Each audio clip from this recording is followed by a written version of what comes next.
It is Wednesday, and we got our first track day coming up Sunday. Right, Millie Girl? Yeah?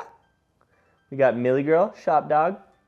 She's going to be joining us today and every day. She's always hanging, right? She's great company. And have me throw her ball for her out the door. But anyways, we're going to get this ready for the track this weekend. Right now, the last time I put in a new carrier bearing and it made it a lot better, but it's still not that good. Like, it's still really thudding.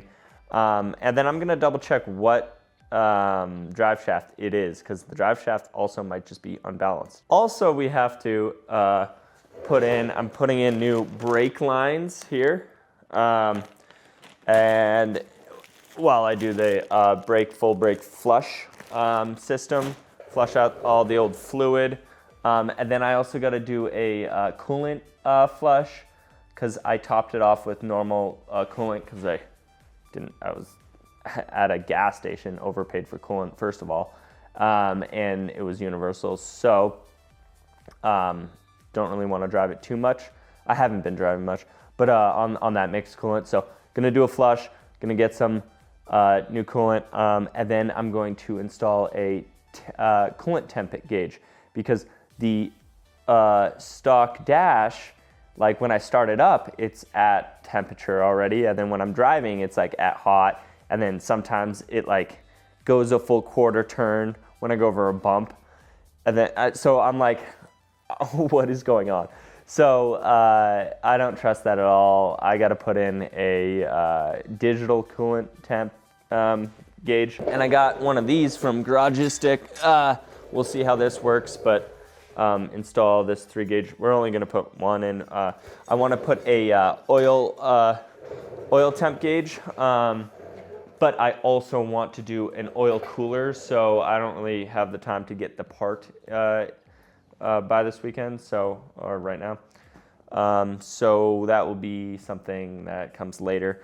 Also, I got to figure out if the fan works. There's an electric fan, and I've never seen it on, but it's also not overheated, so I also haven't driven it that much.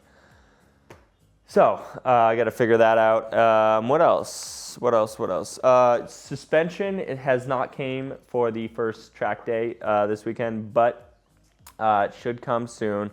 They're on back order, coilovers, but it'll be cool to get track day in and then go again with the coilovers, so we can maybe get a before and after. Let's get into it. I won't show too much of the drive shaft, so I will get it out and we'll look at it right now. It already blew through this. I double checked it and it did look a little off, so I think I need to flip this, and hopefully that does it.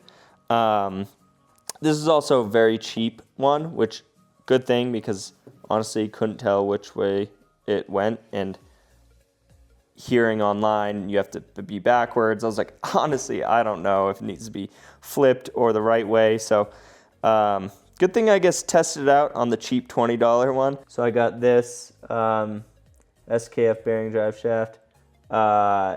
This is definitely a nicer one. O'Reilly's carries it with a special order, so got that for they price matched Summit racing equipment, which is sweet. I do have a commercial account though. It'll probably be there at like 3 p.m. right now. It took me not even 20 minutes to take that drive shaft out. Going to do the brake lines, so might as well got it up and got time. So let's throw these brake lines in and get to that while I'm waiting for the drive shaft center support bearing. All right, so for this, I got the Garagistic braided lines here. They look pretty good. I got these tube inline wrenches. They have open end to them. So, you know, this is an old car and I don't want to strip these bolts. So these are a must. I have an 11 and a 14. Loosen this and bring it down. Oh my God, that took way too long. Okay. 14 mil. Here, slide it up. 11 mil on the top. And Let's try and... Alright.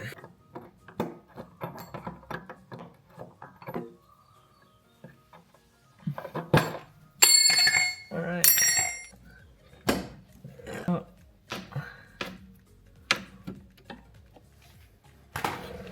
Make sure you put something underneath because it'll drip, as you can see.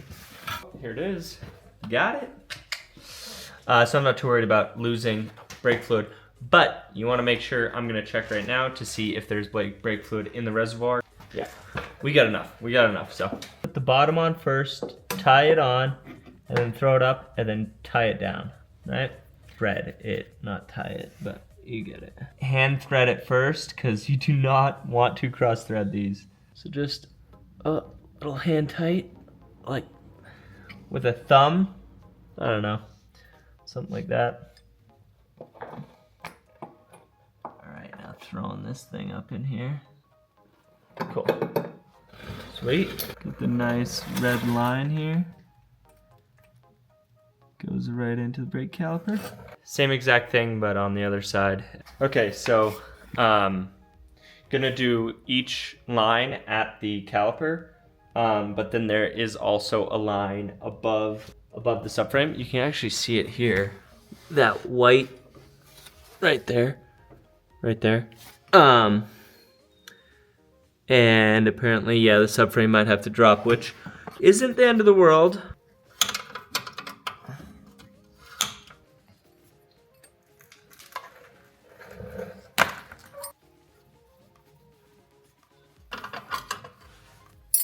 We're gonna drop the subframe.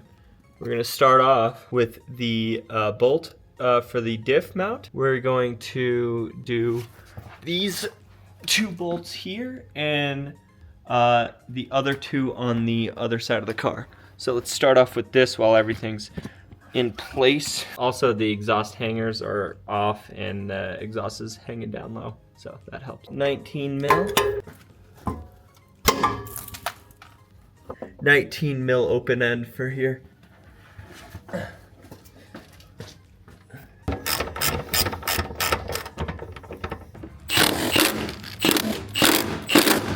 Woo.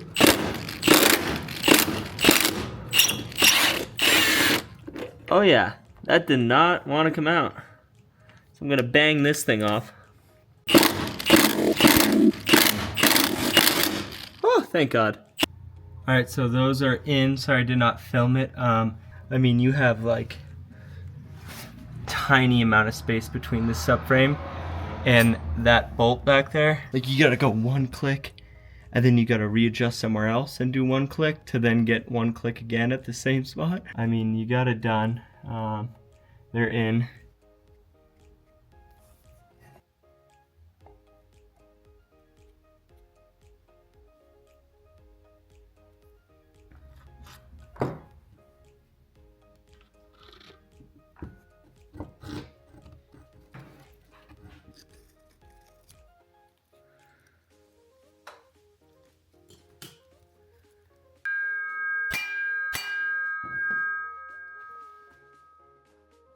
Tomorrow when I get the water temp gauge, I'll do the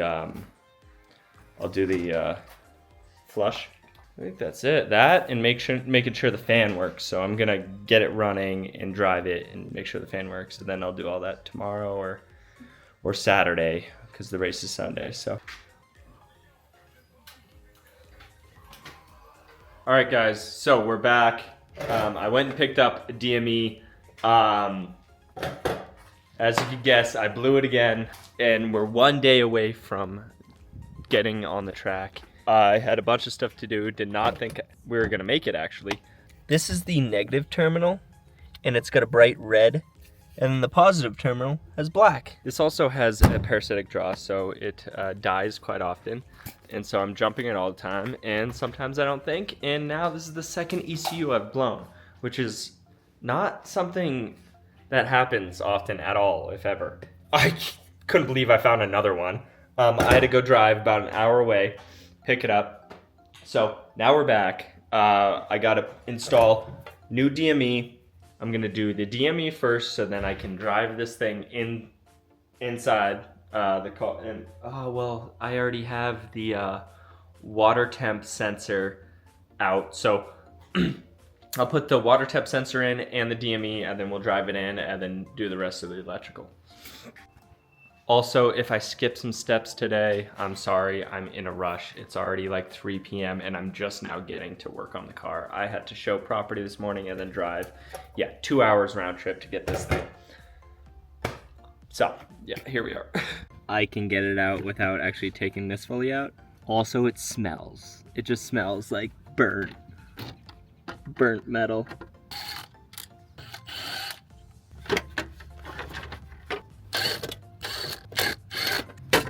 That easy. Boom. Wonder if it's gonna be the same thing that fried. We'll see. Let's go check it out. Keep it rolling. Oh, it's gonna actually, I have to bend the tabs and stuff. Yeah, just give me a sec. Exact same spot. Does anyone know what that right there is? I have to swap over the chip on it as well. Taking the chip, putting it on the new one.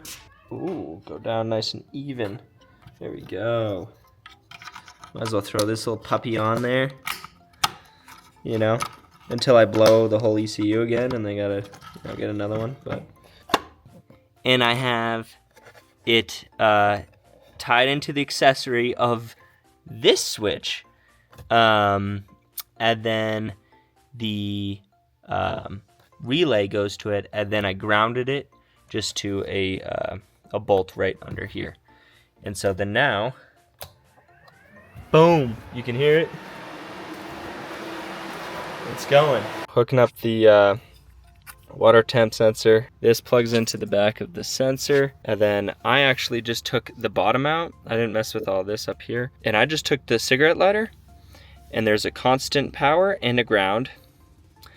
And then these two, there's a dimmer, and then a headlight switch. Used all those. Probably not the best, but I intercepted the passenger electric window switch because I couldn't find any ignitions, but this was actually the ignition. You know, I just, tried all the pins and got 12 volts when the ignition went on with the green one. So I intercepted that, and now let's plug this in. It's not plugged into the green here that I extended with red. That will go to the actual temp sensor, and then the temp sensor will ground somewhere in the engine bay. But here we are. Turn the key on. It even makes a noise, it's crazy. And I turn the lights on, and it dims it. See that? Dim. Full headlights, dim. So the dimming works and everything. And then I turn the key off, and it shuts off. Boom. So now I'm gonna heat shrink everything here and go to the engine bay and install the water temp sensor. The adapter was supposed to come today, and it didn't, so I'm gonna see if Ace Hardware has one, and if it doesn't, then I don't know what to do. Alright, so now to go to the water pump. Went up and over. We're here. Up through here. This is kind of where all the wires go. And I had an open little spot with the drill. I just drilled a hole through there. Put the wire through, and then now you can kind of see it way back down in there. But anyways, I'm gonna use this. Grab it, pull it out. Also, the whole time I wired the setup, Millie got in the car and just sat in the back seat because she wanted to hang. She's the best. This red is gonna splice into here. And then this is going to go where my fingers right there. That's the stock one, and then there's that one that I took out, and that is here. And it's a different thread size than this. So I need to get the adapter. It was supposed to come today overnight from Amazon, but didn't come. I went to Home Depot. I went to O'Reilly's. I went to AutoZone. None of them had it. So I'm gonna go to Ace Hardware and hopefully they have one. All right, I came up with a solution.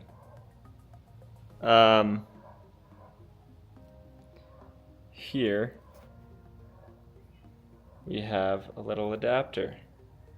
So I just put high pressure hose in between, and so this will thread into the block, and then the temp sensor is actually like right about here. So it'll hold me over, get me out on the track of the day. Okay, mounting this is pretty self-explanatory. You just throw this over and bolt it down, and it fastens it to the front of here. Connect it. All right, next up is radiator fan. I tested it and bypassed all the wires and tried to hardwire it from the relay. Right here, pin 30 gives you the power, and so I ran that to the fan and then grounded it, and it still won't come on. So and I'm getting a full loop because this here is reading 12 volts when I do that. So I'm getting the full closed circuit. So all right, start with these 2 bolts. I did take off both the upper and lower radiator hoses, let it drain, and then get this hose.